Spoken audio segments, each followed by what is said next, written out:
जय संतोषी मैया की। प्रिय भक्तगणों, आज की इस वीडियो में आप श्रवण करेंगे माँ संतोषी की पावन व्रत कथा, शुक्रवार की पावन व्रत कथा, जिसके श्रवण मात्र से साधक के सभी पाप कर्म नष्ट हो जाते हैं और साथ ही दुख दारिद्रता दूर हो जाती है। यदि शुक्रवार के दिन आपने यह व्रत रखा है तो भी, नहीं रखा है तो भी, माँ संतोषी की शुक्रवार के दिन इस कथा का अवश्य ही श्रवण करें। इस कथा के श्रवण मात्र से सभी मनोकामनाएं शीघ्र ही पूर्ण होती है। आइए रसपान करते हैं आषाढ़ माह में शुक्रवार की पावन व्रत कथा। एक बुढ़िया थी, उसके 7 बेटे थे। 6 कमाने वाले थे जबकि एक निकम्मा था। बुढ़िया 6 बेटों की रसोई बनाती, भोजन कराती, उनसे जो कुछ जूठन बचता वह 7वें को दे देती। एक दिन वह पत्नी से बोला, देखो मेरी माँ को मुझ पर कितना प्रेम है। वह बोली, क्यों नहीं, सबका जूठा जो तुमको खिलाती है। वह बोला, ऐसा नहीं हो सकता, मैं जब तक अपनी आंखों से ना देख लूं मान नहीं सकता। बहू हंसकर बोली, देख लोगे तब तो मानोगे। कुछ दिन बाद त्योहार आया। घर में 7 प्रकार के भोजन और चूरमे के लड्डू बने। यह सब जांच करने के लिए सिर दुखने का बहाना कर पतला वस्त्र सिर पर ओढ़े रसोई घर में सो गया। वह कपड़े में से सब देखता रहा। 6 भाई भोजन करने आए। उसने देखा माँ ने उनके लिए सुंदर आसन बिछाकर नाना प्रकार की रसोई परोसी और आग्रह करके उन्हें जमाया। वह देखता रहा। 6 भोजन करके उठे तब माँ ने उनकी जूठी थालियों में से लड्डुओं के टुकड़े उठाकर एक लड्डू बनाया। जूठन साफ कर बुढ़िया माँ ने उसे पुकारा, बेटा 6 भाई भोजन करके चले गए, अब तू ही बाकी है, अब तू कब खाएगा। वह कहने लगा, माँ मुझे भोजन नहीं करना, मैं अब परदेश जा रहा हूँ। माँ ने कहा, कल जाता है सो आज ही चला जा। वह बोला, हाँ आज ही चला जा रहा हूँ। यह कहकर वह घर से निकल गया। 7वें बेटे को परदेश जाते समय पत्नी की याद आ गई। वह गौशाला में कंडे उपले थाप रही थी। वहां जाकर बोला, अब हम जावे परदेश, आवेंगे कुछ काल, तुम रहियो संतोष से धर्म अपनो पाल। वह बोली, जाओ पिया आनंद से, हमरो सोच हटाए, राम भरोसे हम रहे, ईश्वर तुम्हें सहाय। 2 निशानी आपन देख धरु में धीर, सुधी मति हमारी, बिसारियो रखियो मन गंभीर। वह बोला, मेरे पास तो कुछ नहीं, यह अंगूठी है सो ले ले और अपनी कुछ निशानी मुझे दे। वह बोली, मेरे पास क्या है, यह गोबर भरा हाथ। यह कहकर उसकी पीठ पर गोबर के हाथ की थाप मार दी। वह चल दिया। चलते चलते दूर देश पहुंचा। वहां एक साहूकार की दुकान थी। वहां जाकर कहने लगा, भाई मुझे नौकरी पर रख लो। साहूकार को जरूरत थी। बोला, रह जा। लड़के ने पूछा, तनख्वाह क्या दोगे। साहूकार ने कहा, काम देखकर दाम मिलेगा। साहूकार की नौकरी मिली। वह सुबह 7 बजे से 10 बजे तक नौकरी बजाने लगा। कुछ दिनों में दुकान का सारा लेन देन, हिसाब किताब, ग्राहकों को माल बेचना, सारा काम करने लगा। साहूकार के साथ 8 नौकर थे। वे सब चक्कर खाने लगे। यह तो बहुत होशियार बन गया। सेठ ने भी काम देखा और 3 महीने में ही उसे आधे मुनाफे का हिस्सेदार बना लिया। वह कुछ वर्ष में ही नाबी सेठ बन गया और मालिक सारा कारोबार उस पर छोड़कर चला गया। इधर उसकी पत्नी को सास ससुर दुख देने लगे। सारी गृहस्थी का काम करा के उसे लकड़ी लेने के जंगल में भेजते। इस बीच घर के आटे से जो भूसी निकलती है उसकी रोटी बनाकर रख दी जाती और फूटे नारियल की नारियली में पानी। एक दिन वह लकड़ी लेने जा रही थी। रास्ते में बहुत सी स्त्रियां संतोषी माता का व्रत करती दिखाई दी। वह वहां खड़ी होकर कथा सुनने लगी और पूछा, बहनों तुम किस देवता का व्रत करती हो और उसके करने से क्या फल मिलता है। यदि तुम इस व्रत का विधान मुझे समझा कर कहो तो मैं तुम्हारा बड़ा ही एहसान मानूंगी। तब उनमें से एक स्त्री बोली, सुनो, यह संतोषी माता का व्रत है। इसके करने से निर्धनता दरिद्रता का नाश होता है और जो कुछ भी मन में कामना हो वह सब संतोषी माता की कृपा से पूरी होती है। तब उसने उस व्रत की विधि पूछी। वह भक्तिनी स्त्री बोली, 1.25 आने का गुड़, चना लेना, इच्छा हो तो 5.25 आने का लेना या 1.25 रुपए का भी सहूलियत के अनुसार लाना। बिना परेशानी और श्रद्धा व प्रेम से जितना भी बन पड़े सवाया लेना। प्रत्येक शुक्रवार को निराहार रहकर कथा सुनना। इसके बीच क्रम टूटे नहीं।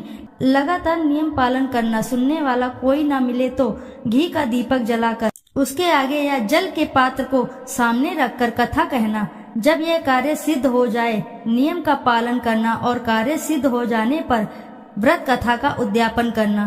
3 मास बीतने पर माता फल अवश्य ही पूर्ण करती हैं। यदि किसी के ग्रह खोटे भी हों तो भी माता वर्ष भर में कार्य सिद्ध करती हैं। फल सिद्ध होने पर उद्यापन करना चाहिए, बीच में नहीं। उद्यापन में 2.5 सेर आटे का खाजा और इसी परिणाम से खीर तथा चने का साग 8 लड़कों को भोजन कराना। जहाँ तक मिले देवर जेठ भाई बंधु के हों, ना मिले तो रिश्तेदार और पास पड़ोसियों को भी बुला सकते हैं। उन्हें भोजन करा यथा शक्ति दक्षिणा दे माता का नियम पूरा करना है। उस दिन घर में खटाई न खाना। यह सुन बुढ़िया की बहू चल दी।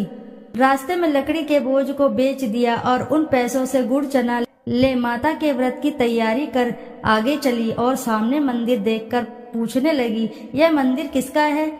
सब कहने लगे, संतोषी माता का है। यह सुनकर माता के मंदिर में जाकर चरणों में लौटने लगी। दीन हो विनती करने लगी, माँ मैं निपट अज्ञानी हूँ, व्रत के कुछ भी नियम नहीं जानती हूँ, मैं दुखी हूँ। हे माता जगत जननी, मेरी दुख दूर करो, मैं तेरी शरण में हूँ। माता को दया आई। एक शुक्रवार बीता कि दूसरे को उसके पति का पत्र आया और तीसरे शुक्रवार को उसका भेजा हुआ पैसा आ पहुँचा। यह देख जेठ जेठानी मुंह सिकोड़ने लगे, लड़के ताने देने लगे। काकी के पास पत्र आने लगे, रुपया आने लगा। अब तो काकी की खातिर बढ़ेगी। बेचारी सरलता से कहती, भैया कागज आए, रुपया आए, हम सबके लिए अच्छा है। ऐसा कहकर आंखों में आंसू भरकर संतोषी माता के मंदिर में मातेश्वरी के चरणों में गिरकर रोने लगी। माँ मैंने तुमसे पैसा कम मांगा है, मुझे पैसे से क्या काम है, मुझे तो अपने सुहाग से काम है, मैं तो अपने स्वामी के दर्शन मांगती हूँ। तब माता ने प्रसन्न होकर कहा, जा बेटी तेरा स्वामी भी आएगा।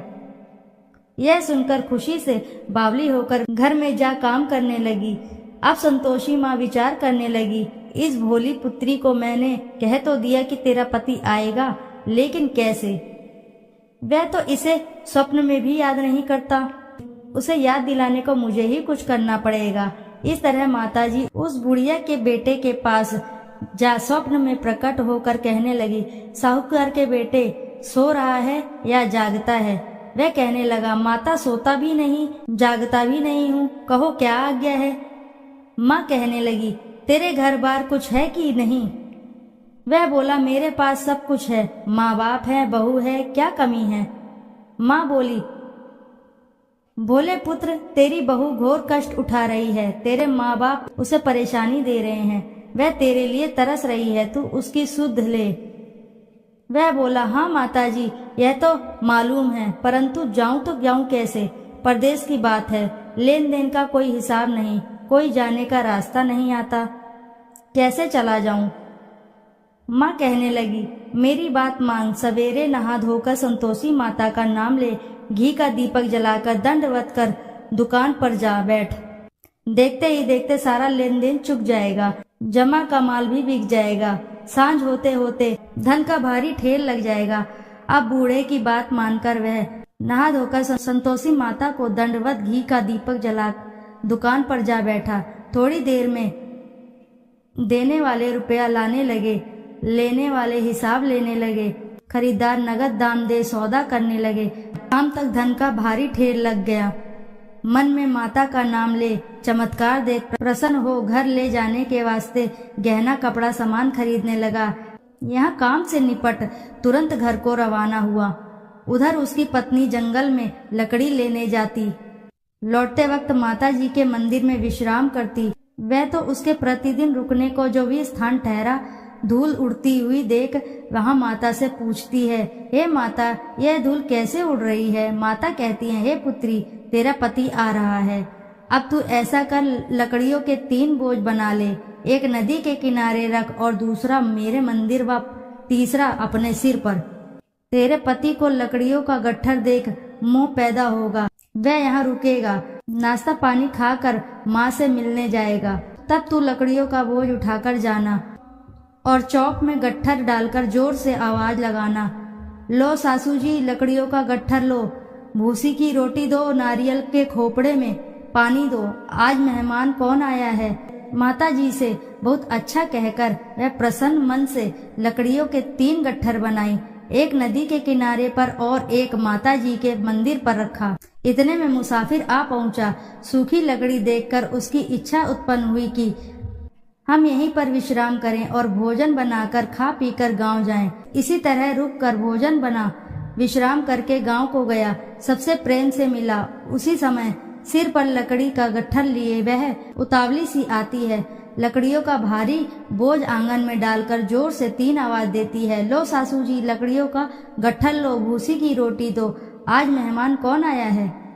यह सुनकर उसकी सास बाहर आकर अपने दिए हुए कष्टों को भुलाने हेतु कहती है, बहू ऐसा क्यों कहती हो, तेरा मालिक ही तो आया है, आ बैठ, मीठा भात खा, भोजन कर, कपड़े गहने पहन। उसकी आवाज सुनकर उसका पति बाहर आता है। अंगूठी देखकर व्याकुल हो जाता है। माँ से पूछता है, माँ यह कौन है।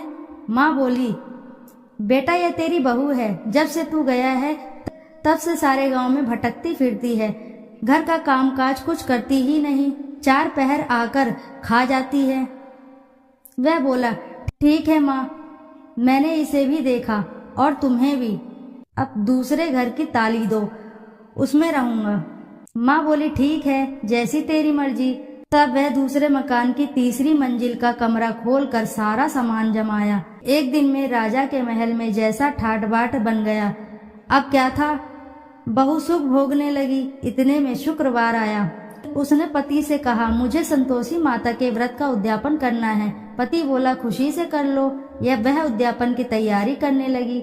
जिठानी के लड़कों को भोजन के लिए कहने गई। उन्होंने मंजूर किया, परंतु पीछे से जिठानी ने अपने बच्चों को सिखाया, देखो भोजन के समय खटाई मांगना, जिससे उसका उद्यापन पूरा ना हो।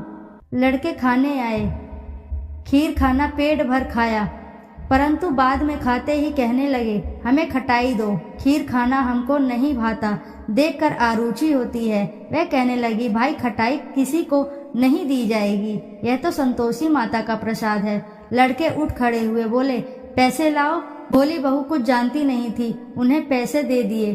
लड़के उसी समय हट करके इमली खटाई ले खाने लगे। यह देखकर बहू पर माता जी ने कोप किया। राजा के दूत उसके पति को पकड़कर ले गए। जेठ जेठानी मनमाने वचन कहने लगे, लूट लूट कर धन इकट्ठा कर लाया था, अब सब मालूम पड़ जाएगा, जब जेल की मार खाएगा। बहू से यह सहन नहीं हुए। माता संतोषी से मांगी माफी। रोती हुई माता जी के मंदिर गई। कहने लगी, हे माँ, तुमने क्या किया। हंसाकर अब भक्तों को रुलाने लगी। माता बोली, बेटी तूने उद्यापन करके मेरा व्रत भंग किया। वह कहने लगी, माता मैंने कुछ अपराध किया है, मैंने तो भूल से लड़कों को पैसे दे दिए थे, मुझे क्षमा करो, मैं फिर तुम्हारा उद्यापन करूंगी। माँ बोली, अब भूल मत करना। वह कहती है, अब भूल नहीं होगी। अब बतलाओ वे कैसे आएंगे। माँ बोली, जा पुत्री, तेरा पति तुझे रास्ते में आता मिलेगा। वह निकली, राह में पति आता मिला। वह पूछी, कहाँ गए थे। वह कहने लगा, इतना धन जो कमाया है उसका टैक्स राजा ने मांगा था, वह भरने गया था। वह प्रसन्न हो बोली, भला हुआ, अब घर चलो। कुछ दिन बाद फिर शुक्रवार आया। फिर किया व्रत का उद्यापन। वह बोली, मुझे फिर से माता का उद्यापन करना है। पति ने कहा, करो। बहू फिर से जेठ के लड़के को भोजन को कहने गई। जेठानी ने 1-2 बातें सुनाई और सब लड़कों को सिखाने लगी, तुम सब लोग पहले ही खटाई मांगना। लड़के भोजन से पहले कहने लगे, हम खीर नहीं खानी, हमारा जी बिगड़ता है, कुछ खटाई खाने को दो। वह बोली, खटाई किसी को नहीं मिलेगी, आना हो तो आओ। वह ब्राह्मण के लड़के को लाकर भोजन कराने लगी। यथाशक्ति दक्षिणा की जगह 1-1 फल उन्हें दिया। संतोषी माता प्रसन्न हुई। माता की कृपा होते ही 9वें मास में उसके चंद्रमा के समान सुंदर पुत्र प्राप्त हुआ। पुत्र को पाकर प्रतिदिन माता जी के मंदिर को जाने लगी। माँ ने सोचा, यह रोज आती है, आज क्यों न इसके घर चलूं। यह विचार कर माता ने भयानक रूप बनाया। गुड़ चने से सना मुख, ऊपर सूंड के समान होठ, उस पर मक्खियां भिन्न भिन्न कर रही थी। देहली पर पैर रखते ही उसकी सास चिल्लाई, देखो रे, कोई चुड़ैल डाकिन आ रही है, लड़को इसे भगाओ। नहीं तो किसी को खा जाएगी। लड़के भगाने लगे, चिल्लाकर खिड़की बंद करने लगे। बहू रोशनदान में से देख रही थी। प्रसन्नता से पगली बन चिल्लाने लगी, आज मेरी माताजी मेरे घर आई हैं। वह बच्चे को दूध पीने से हटाती है। इतने में सास का क्रोध फटा। वह बोली, क्या उतावली हुई है, बच्चे को पटक दिया। इतने में माँ के प्रताप से लड़के ही लड़के नजर आने लगे। वह बोली, माँ मैं जिसका व्रत करती हूँ यह संतोषी माता हैं। सबने माताजी के चरण पकड़ लिए और विनती करने लगे, हे माता, हम मूर्ख अज्ञानी हैं, तुम्हारे व्रत का विधि विधान हम नहीं जानते। व्रत भंग कर हमने बड़ा अपराध किया है। जग माता आप हमारा अपराध क्षमा करो। इस प्रकार माता प्रसन्न हुई। बहू को प्रसन्न होकर जैसा फल दिया वैसा माता सबको फल दे। जो पढ़े उनका मनोरथ पूर्ण हो, सभी की मनोकामनाएं पूर्ण हो, सभी के कार्य बनते चले जाएं। बोलो जय संतोषी माता की जय।